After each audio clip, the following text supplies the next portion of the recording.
निदेशालय आयुर्वेद विभाग के इस YouTube चैनल पर मैं डॉक्टर राजकुमार पारीक आयुर्वेद के संहिताओं में दिए गए जो मधुमेह या प्रमेह के बारे में जो वर्णन मिलता है उस ज्ञान को हम आधुनिक काल में हुए रिसर्च और पोषण विज्ञान में जो इसके बारे में जानकारी मिलती है उन सभी को मिलाकर एक नई दृष्टि से विचार करेंगे। मधुमेह और प्रमेह को ठीक करने के लिए सेल्फ कॉन्फिडेंस और एक दृढ़ निश्चय की सेल्फ डिटर्मिनेशन की जरूरत होती है। उन सब को मोटिवेट करने के लिए ये वीडियो बनाया जा रहा है। हमारा ये मानना है यदि सही जानकारी, उचित परहेज, उपयुक्त औषधि और मधुमेह को ठीक करने के लिए अनुकूल एक्टिविटी की जाए तो ये रोग ठीक हो सकता है। व्यक्ति को उसी स्थिति में वापस लाया जा सकता है जहाँ से रोग प्रारंभ होना शुरू हुआ। ये वीडियो उन लोगों के लिए बहुत यूजफुल होगा जो इस तरह का सेल्फ कॉन्फिडेंस या डिटर्मिनेशन रखते हैं और मधुमेह को नियंत्रित करने की जो औषधियां हैं उनके चक्रव्यूह से बाहर निकलना चाहते हैं, जो प्री डायबिटिक कंडीशन में हैं और वे लोग जिनको अभी औषधि लेते कुछ ही समय हुआ है। इस तरह के और सबसे बड़ी बात है जो इस तरह का सेल्फ कॉन्फिडेंस रखते हैं वो सभी लोग अपनी औषधियों को छोड़कर डायबिटिक रिवर्सल की कंडीशन में वापस आ सकते हैं, यानी वहीं पर पहुंच सकते हैं जहां से ये रोग बनना शरीर में प्रारंभ हुआ था। आज हम इस वीडियो के माध्यम से प्रमेह या मधुमेह के बारे में आयुर्वेद क्या कहता है, आयुर्वेद की संहिताओं में इसके बारे में और आधुनिक विज्ञान का इसके बारे में क्या कहना है, नई जो रिसर्च हुई हैं उन सभी को ध्यान में रखते हुए हम इस वीडियो में ये जानने की कोशिश करेंगे कि क्या मधुमेह पूरी तरह से ठीक हो सकता है। आयुर्वेद की संहिताएं आज से 4 से 5 हजार वर्ष पहले लिखी गई थी। उस समय आधुनिक प्रयोगशाली उपकरण, लेबोरेटरी आदि की व्यवस्था नहीं थी। फिर भी प्रमेह और मधुमेह के बारे में आयुर्वेद की संहिताओं में उसके कारण, लक्षण, प्रोग्नोसिस, उपचार इनके बारे में विस्तार से वर्णन मिलता है। विश्व की बहुत बड़ी जनसंख्या को प्रभावित करने वाला मधुमेह रोग, आयुर्वेद की संहिताएं इसके बारे में क्या कहती हैं, सबसे पहले हम ये जानने की कोशिश करते हैं। आयुर्वेद सैद्धांतिक रूप से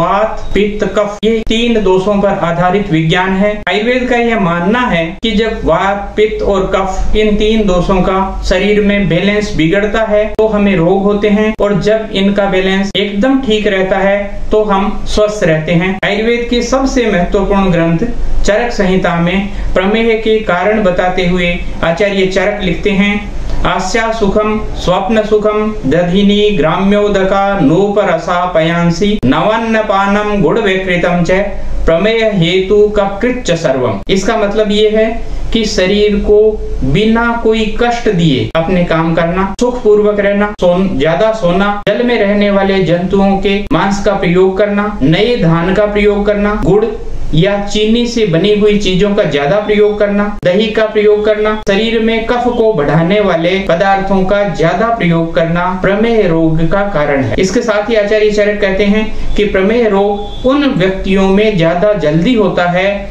जो किसी तरह का शरीर को कष्ट नहीं देते, यानी जो व्यायाम नहीं करते, एक्सरसाइज नहीं करते, और जो व्यक्ति भोजन का लोभी होता है उस व्यक्ति को प्रमेह बहुत जल्दी होता है। प्रमेह के वर्णन के साथ आचार्य चरक मधुमेह का भी अलग से वर्णन करते हैं। चरक संहिता के सूत्र स्थान के 17वें चैप्टर में आचार्य चरक कहते हैं, गुरु स्निग्धम न लवणानि अतिमात्रम समस्नताम नवम अन्नम च पानम च निद्राम आस्य सुखानि च त्यक्त व्यायाम चिंता नाम संशोधनम अकुर्वताम पित्तम च मेदश्च मांसम चाति प्रवर्धते तैरावृत गतिर्वायु रोजे आदाय गच्छति यदा बस्तिम तदा कृच्छ्रो मधुमेह प्रवर्तते। इसमें आचार्य चरक का कहना है कि जो वे पचने में भारी वस्तुओं का प्रयोग ज्यादा करते हैं, ज्यादा चिकनाई वाले भोजन का प्रयोग करते हैं, खट्टे या नमकीन पदार्थों का ज्यादा प्रयोग करते हैं, नए धान का प्रयोग करते हैं, ज्यादा सोना, आराम तलबी जीवन बिताना, व्यायाम और चिंता नहीं करना, समय समय पर पंचकर्म के प्रोसीजर्स का प्रयोग करके शरीर को शुद्ध नहीं करवाना, ऐसा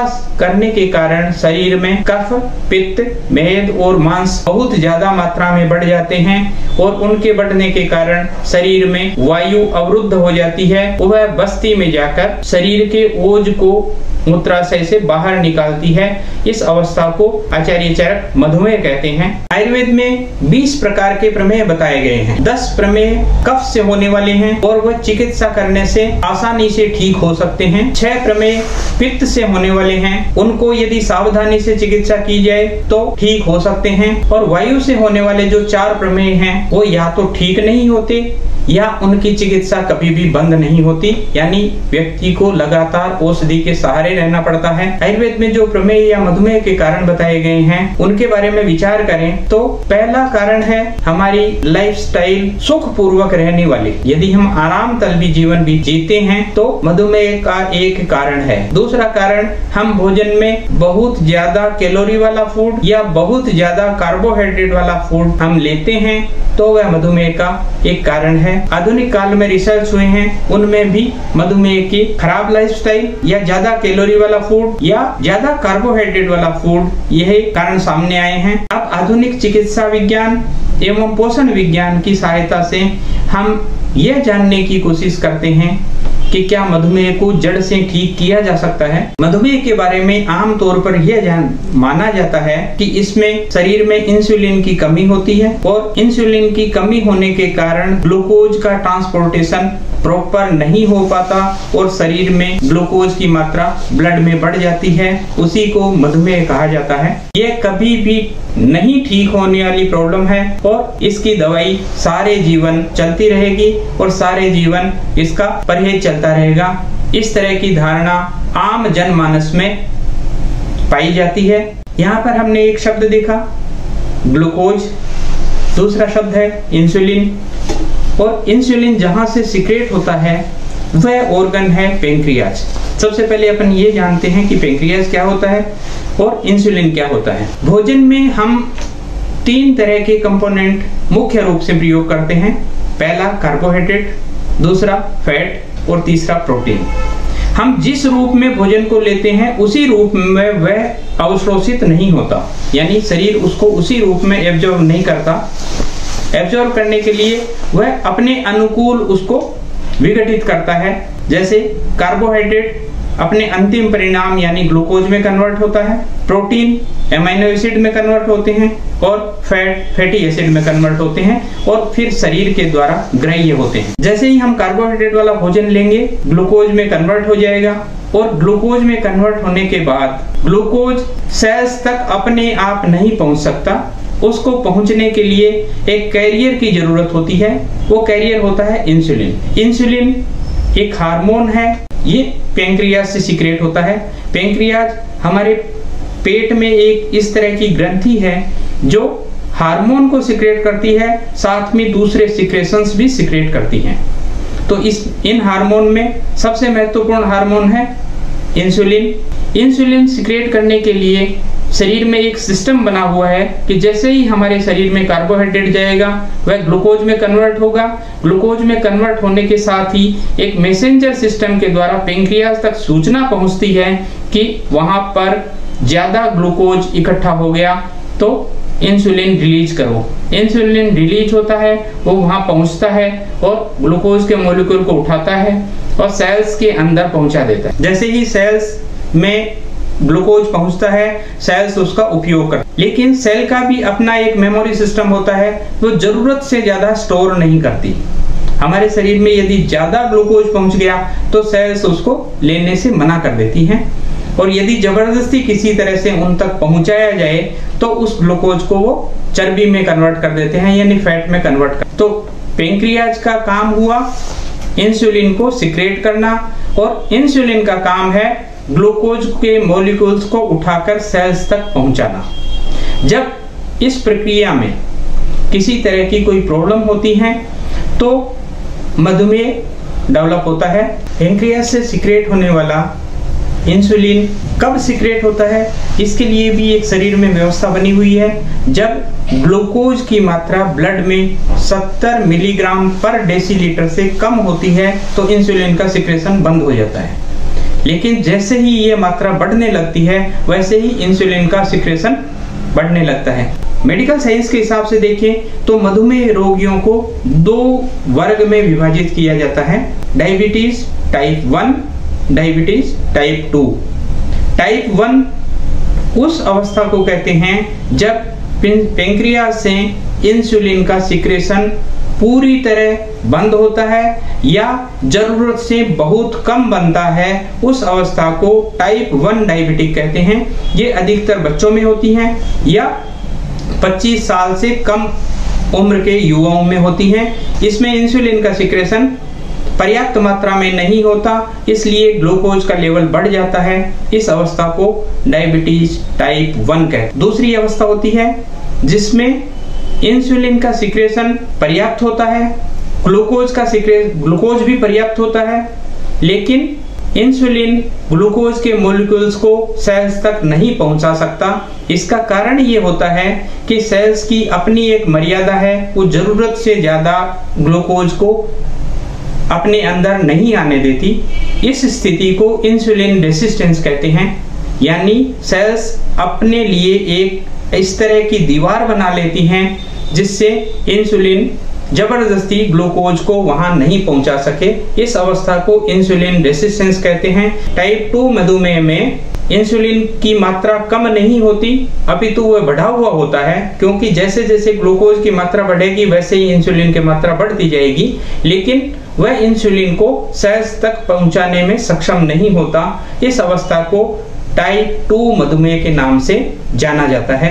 कुल मधुमेह के रोगियों की संख्या के बारे में अपन बात करें तो कुल मधुमेह के रोगियों में केवल 10% रोगी टाइप 1 मधुमेह से ग्रसित होते हैं। 90% मधुमेह रोगी टाइप 2 के होते हैं, जिसमें इंसुलिन की किसी तरह की कोई कमी नहीं होती। लेबोरेटरी में ब्लड की जांच करके ये पता किया जा सकता है कि मधुमेह का रोगी टाइप 1 है या टाइप 2 है। इस वीडियो में हम केवल टाइप 2 मधुमेह के बारे में विचार करेंगे और टाइप 2 मधुमेह के रोगी को क्या पूरी तरह ठीक किया जा सकता है और उसको वापस उसी स्थिति में लाया जा सकता है जहां से रोग का निर्माण शुरू हुआ था। इस रोग के बारे में एक बहुत महत्वपूर्ण रिसर्च 1989 में स्टैनफोर्ड यूनिवर्सिटी में जेराल्ड रिवन नामक वैज्ञानिक ने स्टैनफोर्ड यूनिवर्सिटी में अपने शोध पत्र में यह बताया कि टाइप 2 मधुमेह के रोगी इंसुलिन की कमी से नहीं होते। इनमें इंसुलिन की किसी तरह की कोई कमी नहीं होती, बल्कि इंसुलिन अपने लेवल से ज्यादा होता है। लेकिन यहाँ एक दूसरी स्थिति होती है, वह है इंसुलिन रेसिस्टेंस, यानी सेल्स इंसुलिन के लिए अपनी रेसिस्टेंस बना लेती हैं। उस रेसिस्टेंस के कारण इंसुलिन वहां पर ग्लूकोज को नहीं ट्रांसपोर्ट कर पाता, इसलिए ब्लड में ग्लूकोज का लेवल बढ़ा हुआ रहता है। इस प्रक्रिया को हम डिस्टर्ब करते हुए यदि जबरदस्ती ग्लूकोज को सेल्स तक पहुंचाने की कोशिश करें तो सेल्स उसको चर्बी में कन्वर्ट कर देती है। डॉक्टर जेराल्ड रिवन ने यह बताया टाइप 2 मधुमेह का कारण होता है इंसुलिन रेसिस्टेंस। और इंसुलिन रेसिस्टेंस क्यों होती है उसका कारण उन्होंने बताया मोटापा, लाइफस्टाइल जिसमें किसी तरह की एक्टिविटी नहीं की जाती है, आराम तलबी जीवन बिताना, कुछ आधुनिक विज्ञान की ऐसी औषधियां जो इसके लिए जिम्मेदार हैं, ज्यादा कार्बोहाइड्रेट का प्रयोग करना, ये सारे कारण इंसुलिन रेसिस्टेंस को डेवलप करते हैं। इंसुलिन रेसिस्टेंस कभी भी एक दिन में, 2 दिन में, 2 महीने में, 2 साल में नहीं डेवलप होती। इंसुलिन रेसिस्टेंस एक बहुत धीमी प्रक्रिया है, धीरे धीरे ये डेवलप होती हैं। और ऐसा नहीं है डेवलप होते समय कोई सिम्टम नहीं देती, अपने लक्षण नहीं देती, ये डेवलप होते समय भी अपने लक्षण देती हैं। यदि उन लक्षणों की तरफ ध्यान दे दिया जाए या उन लक्षण को वहीं पर एड्रेस कर लिया जाए तो इस प्रक्रिया को वहीं से रिवर्स किया जा सकता है। संक्षेप में इंसुलिन रेसिस्टेंस मोटापे के कारण, हमारी इनएक्टिविटी के कारण, ज्यादा कार्बोहाइड्रेट यूज करने के कारण, एजिंग के कारण, कुछ ऐसी आधुनिक विज्ञान की ऐसी औषधियां हैं और कुछ ऐसे रेयर डिसऑर्डर्स हैं जिनके कारण ये इंसुलिन रेसिस्टेंस डेवलप होती है। इंसुलिन रेसिस्टेंस जब डेवलप होती है तो उसका शरीर पर क्या प्रभाव होता है? मोटे तौर पर देखें तो इंसुलिन रेसिस्टेंस से टाइप 2 मधुमेह होता है, पीसीओएस या पीसीओडी, शरीर की रक्त की धमनियों में कठिनता या उनमें हार्डनेस आने लगती है, हमारे शरीर के ब्लड में जो लिपिड्स होते हैं, कोलेस्ट्रॉल, ट्राइग्लिसराइड्स, उनमें परिवर्तन होने लगता है, ट्राइग्लिसराइड बढ़ने लगता है और LDL बढ़ने लगता है, ब्लड प्रेशर बढ़ने लगता है और फैटी लीवर हो जाता है। ये सारे लक्षण इंसुलिन रेसिस्टेंस के कारण उत्पन्न होते हैं। इंसुलिन रेसिस्टेंस जब उत्पन्न होती है उस समय ये शरीर पर क्या लक्षण देती हैं, क्या प्रभाव छोड़ती हैं, जिनसे हम इसको पहचान सकें। इंसुलिन रेसिस्टेंस हमारी स्किन पर भी कुछ ऐसे सिम्टम्स देती हैं जिसमें सबसे प्रमुख लक्षण है एक्यांथोसिस नाइग्रिकेंस। इसमें कुछ खास स्थानों पर जैसे चेहरे पर, आंखों के आसपास या कान से नाक के बीच में या गर्दन पर गहरे काले रंग के निशान होने लगते हैं जो धीरे धीरे बढ़ते जाते हैं। हमारे शरीर में कुछ ऐसे स्किन टैग्स जैसे मस्से होते हैं, उस तरह से स्किन टैग्स डेवलप होने लगते हैं। ये शरीर में त्वचा संबंधी लक्षण उत्पन्न होता है। दूसरा लक्षण होता है भूख सहन नहीं होती। जब शरीर में इंसुलिन रेसिस्टेंस बढ़ने लगती है तो जैसे ही ग्लूकोज का लेवल, कार्बोहाइड्रेट का लेवल ब्लड में कम होता है, वैसे ही उसको शरीर और मांगता है। इसके कारण व्यक्ति से भूख सहन नहीं होती। तीसरा लक्षण होता है व्यक्ति का सारे दिन खाने के बारे में ही विचार चलते रहते हैं, खाने के बारे में ही सोचता रहता है। कार्बोहाइड्रेट का एडिक्शन होता है। एडिक्शन केवल नशीले पदार्थों का ही नहीं होता, कार्बोहाइड्रेट में अपने आप में एक एडिक्शन डेवलप करता है और कार्बोहाइड्रेट का एडिक्शन इंसुलिन रेसिस्टेंस में डेवलप होता है। इस इंसुलिन रेसिस्टेंस के व्यक्तियों में पेट एक खास तरह से बढ़ता है जिसको हम बेलून शेप्ड बेली बोलते हैं, यानी गुब्बारे की तरह पेट बढ़ता है।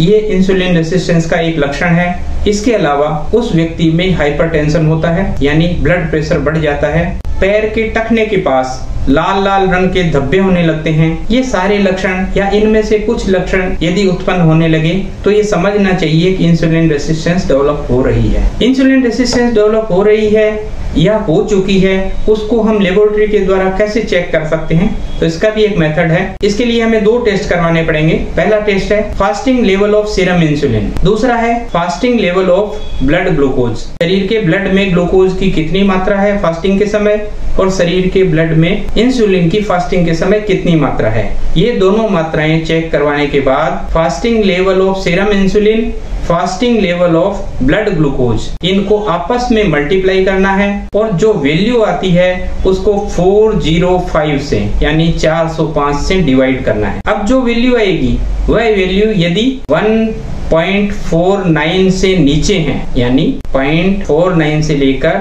1.49 तक है, तो इसका मतलब है शरीर में इंसुलिन रेसिस्टेंस नहीं है। और यदि वैल्यू 1.50 से लेकर 2.50 तक आती है, इसका मतलब मॉडरेट टाइप की इंसुलिन रेसिस्टेंस है। और यदि वैल्यू 2.5 से 25 तक आती है, इसका मतलब है सीवियर टाइप की इंसुलिन रेसिस्टेंस है। लेबोरेटरी में यदि हम इस इंसुलिन रेसिस्टेंस को चेक करते हैं तो हमें सबसे बड़ा फायदा ये है कि हम इंसुलिन रेसिस्टेंस के बाद उसको नॉर्मल करने में कितना समय लगेगा, यह उस वैल्यू को देखकर पता किया जा सकता है। यदि वैल्यू मॉडरेट टाइप है तो हमें कम से कम 3 महीने और अधिक से अधिक 1 साल में हम अपनी मधुमेह को ठीक कर सकते हैं। और यदि वैल्यू 2.5 से ऊपर है तो उसमें साल भी लग सकता है, 1.5 साल भी लग सकता है, 2 साल भी लग सकता है। लेकिन अपने सेल्फ कॉन्फिडेंस, डिसिप्लिन और उचित आहार